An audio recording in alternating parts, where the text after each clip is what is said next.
വർഗീയത തുലയട്ടെ എന്ന മുദ്രാവാക്യത്തിൻ്റെ ഉപജ്ഞാതാവായ സഖാവ് അഭിമന്യുവിനെ മാന്യ പ്രേക്ഷകർ മറന്നു കാണുകയില്ല എന്ന് വിചാരിക്കും.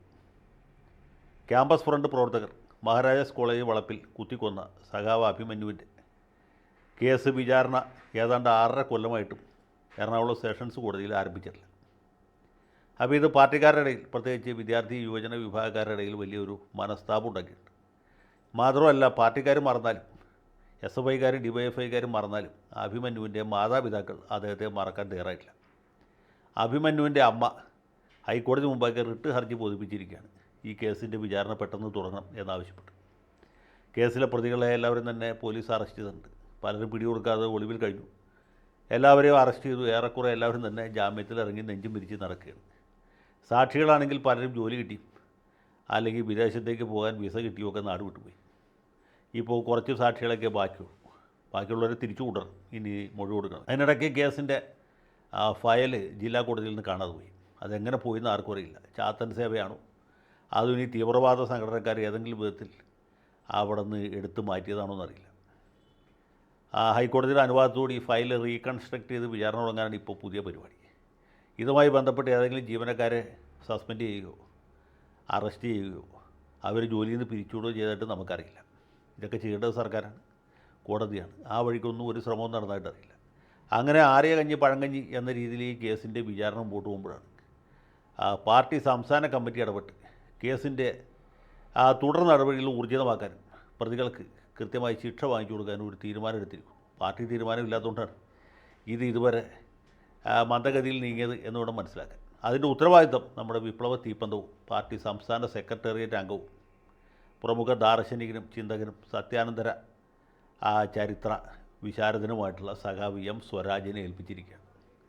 അപ്പോൾ ഈ വാർത്ത മുൻനിർത്തിയിട്ടാണ് ഞാനിവിടെ ചില കാര്യങ്ങൾ പറയാൻ ആഗ്രഹിക്കുന്നത്. അഭിമന്യുവിനെ പാർട്ടി പൂർണ്ണമായും തഴഞ്ഞു എന്ന് പറയാൻ പറ്റില്ല.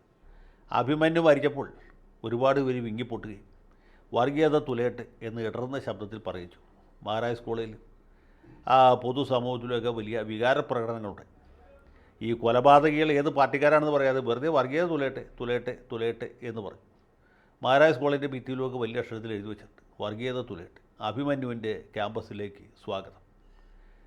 എറണാകുളം MG റോഡിൽ പോലും അഭിമന്യുവിൻ്റെ ചിത്രം വരച്ചു വെച്ചിരിക്കുന്നത് നമുക്ക് കാണാം, മഹാരാജാസ് കോളേജ് ഗ്രൗണ്ടിൻ്റെ ഭാഗത്ത്.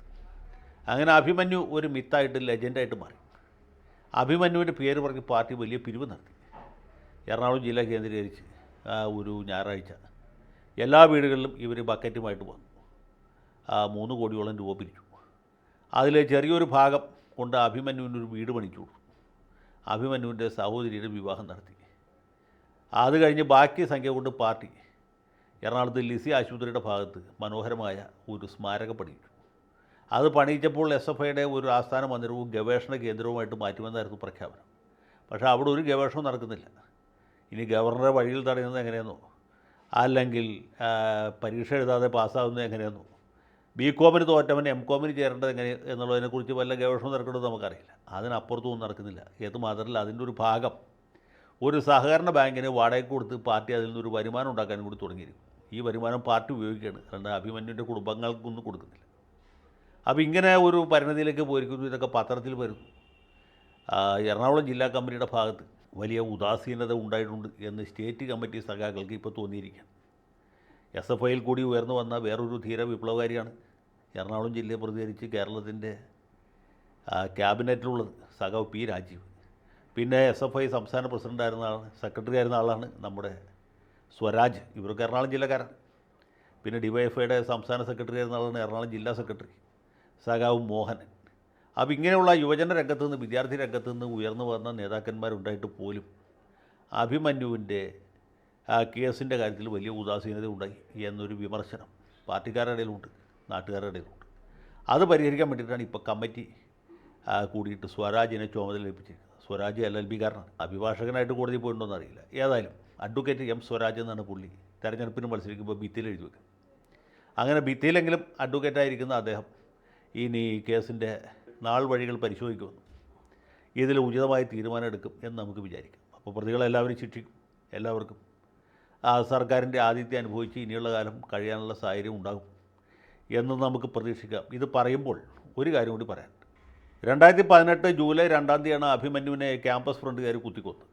അത് കഴിഞ്ഞ് പിന്നെയും ഏതാണ്ട് 3 കൊല്ലം കഴിഞ്ഞ് 2021 ഡിസംബറിലാണ് ആലപ്പുഴയിൽ രഞ്ജിത്ത് ശ്രീനിവാസൻ എന്നൊരു BJP നേതാവിനെ ക്യാമ്പസ് ഫ്രണ്ടുകാരല്ല, അവരുടെ ആ മുതിർന്ന സംഘടനക്കാരായ പോപ്പുലർ ഫ്രണ്ടുകാർ കൂടം കൊണ്ട് അടിച്ചു കൊന്നു. ആ കേസിൽ എന്ത് സംഭവിച്ചു വെച്ചാൽ ഈ പ്രതികളെ പോലീസ് അറസ്റ്റ് ചെയ്തു, അവരെ വിചാരണ ചെയ്തു. ഒറ്റ ദിവസം പോലും ഇവർക്ക് ജാമ്യം കിട്ടിയില്ല. അന്ന് മുതൽ ആ പ്രതികൾ ജയിലിലാണ്. വിചാരണ ചെയ്തു കഴിഞ്ഞ കൊല്ലം, അതായത് 2024 ജനുവരിയിൽ ഈ പ്രതികളെല്ലാവരും കുറ്റക്കാരെന്ന് കണ്ടെത്തി. 15 പേർക്കും വധശിക്ഷ വിധിച്ചു. ഈ കേസുണ്ടായ ദിവസം തൊട്ട് RSSകാരും BJPക്കാരും അതിൻ്റെ പുറകെ നടക്കുകയും അവർക്ക് വിശ്വാസമുള്ള ഒരു അഭിഭാഷകനെ പ്രോസിക്യൂട്ടറായിട്ട് വയ്ക്കും. ജാമ്യാപേക്ഷ എപ്പോഴൊക്കെ വന്നു അപ്പോഴൊക്കെ ഇതിനെ ശക്തിയുക്തം എതിർക്കുകയും ഇവർക്ക് ഒരിക്കലും ജാമ്യം കിട്ടാത്തൊരു സാഹചര്യം ഉണ്ടാക്കി. എല്ലാ സാക്ഷികളും കൃത്യമായിട്ട് കോടതിയിൽ വന്ന് ആ താത്ത പറയുന്ന പോലെ മൊഴി പറഞ്ഞു. ആ മൊഴി കോടതി വിശ്വസിച്ചു. അഥവാ കോടതിക്ക് വിശ്വാസയോഗ്യമായ രീതിയിൽ മൊഴി കൊടുക്കാൻ സാധിച്ചു. കോടതി വിശ്വസിച്ചു എന്ന് മാത്രമല്ല 15 പ്രതികളും കുറ്റക്കാരാണെന്ന് കണ്ടെത്തി. 15 പേർക്കും വധശിക്ഷ വിധിച്ചു. 15 പേര് ഇപ്പോൾ തൂക്കുകയർ കാത്ത് അല്ലെങ്കിൽ ഹൈക്കോടതിയുടെ ദയ കാത്ത് കഴിയുകയാണ്. ഇതാണ് കേസ് ഊർജിതമായിട്ട് അല്ലെങ്കിൽ ഉത്തരവാദിത്തോടെ നടത്തുന്നതിൻ്റെ ഒരു മാതൃക. മറിച്ച് CPMകാരെന്താ ചെയ്ത് അഭിമന്യുവിനെ കൊന്നു, ആ വർഗീയത തുലയട്ടെ എന്ന് ഭിത്തിയിൽ എഴുതി വെച്ചു, പണം പിരിച്ചു, അതുകൊണ്ട് ഓഫീസ് പണിയിച്ചു. അത് കഴിഞ്ഞ് അടുത്ത അവസരത്തിൽ ചെങ്ങന്നൂർ ഉപതെരഞ്ഞെടുപ്പ് വന്നപ്പോൾ എന്ത് ചെയ്തു? പോപ്പുലർ ഫ്രണ്ടുകാരുടെ വോട്ട് വാങ്ങിച്ച് സഖാവ് സജി ചെറിയാൻ MLA. അത് കഴിഞ്ഞ് പഞ്ചായത്ത് തെരഞ്ഞെടുപ്പ് വന്നപ്പോൾ പത്തനംതിട്ട മുനിസിപ്പാലിറ്റിയിലടക്കം പോപ്പുലർ ഫ്രണ്ടുമായിട്ട് സഹകരിച്ച് അവിടെ മുനിസിപ്പൽ ചെയർമാനുണ്ടായി. വൈസ് ചെയർപേഴ്സൺസാണ് SDPI കൊടുത്തു. SDPIക്കാരനെ സ്റ്റാൻഡിംഗ് കമ്മിറ്റി ചെയർമാനാക്കാൻ വേണ്ടി CPIക്ക് അത് നിഷേധിച്ചു. നിയമസഭാ തെരഞ്ഞെടുപ്പിൽ പല സ്ഥലത്തും പോപ്പുലർ ഫ്രണ്ടിൻ്റെ പിന്തുണ സ്വീകരിച്ചു. അതിന് ഏറ്റവും വലിയ ഉദാഹരണം നമ്മുടെ സണ്ണി ജോസഫ് മത്സരിച്ച മണ്ഡലത്തിൽ, അതുപോലെ മറ്റ് പല മണ്ഡലങ്ങളിൽ മന്ത്രി അബ്ദുറഹ്മാൻ ജയിച്ചത്, താനൂരിൽ നിന്ന് ജയിച്ചത് SDPIയുടെ വോട്ട് മേടിച്ചിട്ടാണെന്ന് PK ഫിറോസ് മാത്രമല്ല പറഞ്ഞത്, SDPIക്കാരും അവകാശപ്പെടുന്നു. നമ്മുടെ മന്ത്രി അബ്ദുറഹ്മാൻ അത് നിഷേധിക്കാനും പറ്റിയിട്ടില്ല, നിഷേധിക്കാൻ പറ്റുകയുമില്ല. കാരണം ഇനി മത്സരിക്കാനുള്ളൂ. താനൂരിൽ നിന്ന് വീണ്ടും ജയിക്കണമെങ്കിൽ SDPIയുടെ സഹായം വേണം. അപ്പോൾ ഒരു സമയത്ത് വർഗീയത തുലയട്ടെ എന്ന് പറയുകയും മറുഭാഗത്ത് SDPIയുടെ പിന്തുണ സ്വീകരിക്കുകയും ചെയ്യും. അതുകൊണ്ടാണ് കേസിൻ്റെ ഫയൽ കാണാതെ പോകുന്നത്. അതുകൊണ്ടാണ് അഭിമന്യുവിൻ്റെ അമ്മയ്ക്ക് കേസ് വിചാരണ വേഗത്തിലാക്കാൻ വേണ്ടി ഹൈക്കോടതിയെ സമീപിക്കേണ്ടി വരുന്നത്. അതുകൊണ്ടുകൂടിയാണ് ഇപ്പോൾ പാർട്ടി ഒരു കമ്മിറ്റി ഉണ്ടാക്കേണ്ടി വന്നത്. അപ്പോൾ ഏതായാലും കാര്യങ്ങൾ നടക്കട്ടെ. ഇതിൻ്റെ പരിണാമം എന്തായിരിക്കും എന്ന് ഞാനിപ്പോൾ പറയുന്നില്ല, അത് പറയാൻ സമയമായിട്ടില്ല. നമുക്ക് അധികം വൈകാതെ അതും പറയേണ്ടി വരും എന്നാണ് എൻ്റെ വിശ്വാസം.